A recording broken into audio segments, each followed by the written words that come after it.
Hi, my name is Robbie Butters and welcome to the dressing room. One of the things we try to do on TDR is to challenge some of the stereotypes that exist both outside and probably more importantly within our very own community. Generally speaking, sport doesn't really have a high profile within our community, but that is about to change. In November of this year, the 2002 Gay Games will be happening in Sydney, and around the world thousands of men and women are getting ready for the big event.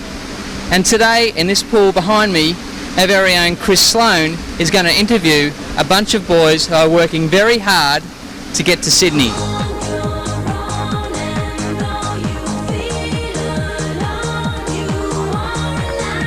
Ladies and gentlemen, welcome here to the South Yarra Sports and Recreation Centre, where we are doing an expose on the water crabs. That's right, Team Melbourne and Team Vic's entry to the Sydney Gay Games. Look beside me right there right now, you can see that these guys are going through their processes with a stand-in coach, and yeah, basically what they're doing is getting used to the pool. We've seen them go through their warm-ups earlier on before, but what they'll be doing soon will be getting out there with the ball, practicing some of their skills. A very important thing with water polo is it's a lot of top-heavy stuff. That's the main idea of it, is throwing the ball, so you have to be very, very fit in the top area of your body.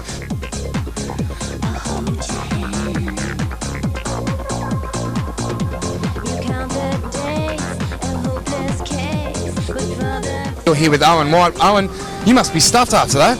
Yes, I am. It's bloody hard work, mate. Tell us, how long do you actually train for? We train for an hour each Saturday, and that's well and truly enough. Tell me, you're out of the water now. You must seem to cramp up a lot now, going from the difference in climate and temperature of the water. Oh, it's not too bad. The water's actually a good temperature here. It's a great pool to swim in. So the main thing is you just come out of the water and you can't breathe for a couple of minutes, and also a little bit red and bleary-eyed from the chlorine. Okay, now tell me, you've had a guest coach here today. What's he put you through? Basically, today we were talking about skills, ball skills, which you'd think fags are fairly good at, but he was teaching us some new ones. Also throwing skills, and also some of the tactics of the game, because he's an ex-Victorian State League player, so he's got a lot more experience than just about all of us combined. Tell me, do you need a lot of experience to play the game? You don't need experience to get in and give it a go. I mean, the more experience you've got, the better it is, of course, because if you know where you're supposed to be in the pool, it's a lot easier than sort of running around and not knowing what you're doing. There must be a lot of interchanging of in and out of players, yeah? Yeah. It's 7 in the water, and you're allowed up to 7 reserves. So when you watch a game, you do see a change over quite often. If someone's just done a really big sprint or whatever, they more or less take themselves straight out of the water and get a new fresh guy in there. Now tell me something that I got a little bit confused with is how physical does the game get? Is it like a fully contact? And where I noticed there with the referee, where does he turn around and say, well, that is a foul, and that is, you can't do that in the game? Well, there's a lot of things you're not supposed to do, but because a lot of it's played under the water, you do whatever you can get away with, basically. But you're not allowed to push someone under. You're not allowed to grab hold of them. You're not allowed to push off them.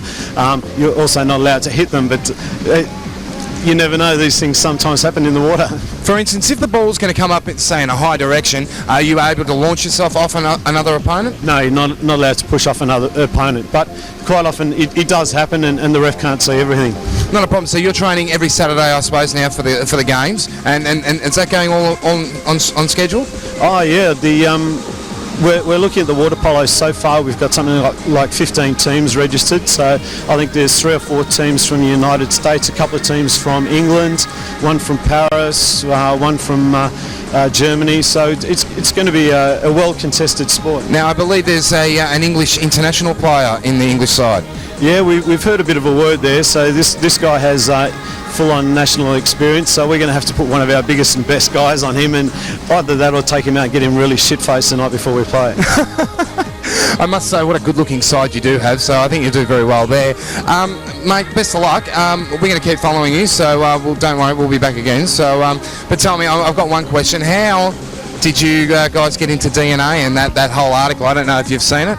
Yeah, well, it was one of the things that I'd actually had contact with the editor of DNA, and he said, "Oh, look, we want to do a bit of a spread and give the gay games a bit of a push." And of course, DNA likes a little bit of skin in their articles. So yeah, if you can't get some decent skin out of a water polo team, then we're not doing very good, are we?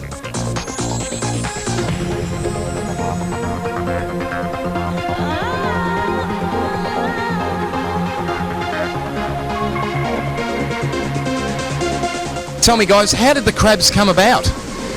Look, I just wanted to go to the games. Wasn't sure what I was going to do, whether I was going to do touch football or bodybuilding.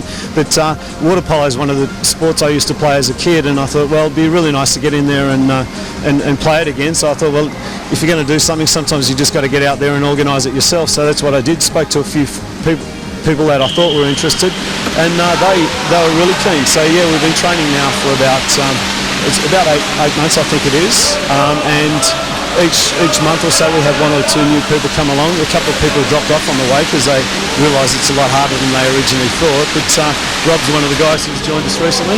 How you doing, Rob? Good, thanks. Mike probably has been doing it for about 2-3 months, on and off. I started going to actually the Glenheads doing swimming, and through that I found out about the crabs, and I prefer doing a team sport more than just the swimming, so I've started to come along to this. But out of all the sports that you could have taken to the games or gone into the games, and you're a fairly robust figure, you could have played touch footy or something like that, why water polo? Look, I've actually been to the last 2 gay games, and I played tennis. Oh, okay. To New York and to Amsterdam. Tell me, what was that like? Oh, fantastic, unbelievable. Are we in for a huge time up there? Look, if they're anything like Amsterdam and New York, yes, they would just blow your mind out. Really, a lot of fun, so many people, so much happening, a lot of sport, a lot of cultural activities, partying, and anything you want. Yeah, tell me, what's the level of competition as opposed to the Australian sides? What, with water polo I have no idea, but look, it ranges from very professional up to the best almost there is, down to whatever level you want to be, down to the beginner level. You know, it was really amazing. I walked in here and was watching you guys train, and how serious it is. People say, oh, you know, you've got GLBT sporting groups and then normal sporting groups. What's the difference? There's none. There's none at all. And it's, you know, to see the seriousness in such a training is really, really good to see. Yeah, just because it's a gay team doesn't mean we behave like gays in the pools. Once we get in the water, we're there to play water polo. Yes, we have fun whilst we're doing it, but it's really serious. I mean, you don't get time to think about what you're going to do tonight and who you're going out with. All you're concerned about is getting the ball and scoring a goal. And yeah, we're pretty competitive. Some of us, we don't like to lose. Well, of course not. I could see the intense look on all your faces there when the coach was talking to you, and then once you were getting into your routine. It's amazing. Now, I believe you do get out on the social scene. You now seem to be drinking down there at the Exchange of a Saturday afternoon. Is that correct? Yeah, we've got we like to balance our sporting activities with our social activities. So it's a bit of a get together after the game. We have a few beers, and you wouldn't think swimming around in water for half an hour would actually make you thirsty. But believe it or not, I'm so dry at the moment I could kill for a beer. So yes, we're going to have to head off down to the Exchange and have a cold ale or two. Okay. Now, have you got any sponsors? Anyone who's going to be looking after you guys when you go up to Sydney? Well, that's one of the things that Exchange looks like they may be able to help us out with. So we're in negotiations with with the exchange at the moment. But if anyone is interested in sponsoring the Crabs, we need someone to put their logo right here. You want to put your name here? I'm sure there would be plenty of people who would want to put their name there. Through midsummer. Okay, now, lastly, anyone who wants to join the site or get involved in it, whether it's be support staff or anything like that, how do they get involved? They can email me. My email's owenw@netspace.net.au, or they can contact us through calling the Midsummer offices and Team Melbourne. No problems. And if you fail on that one, you can give me a call and we'll put you in contact with Owen. Anyway, guys, well done again. I'll let you go and have a shower, and then we might see you down the road for a beer.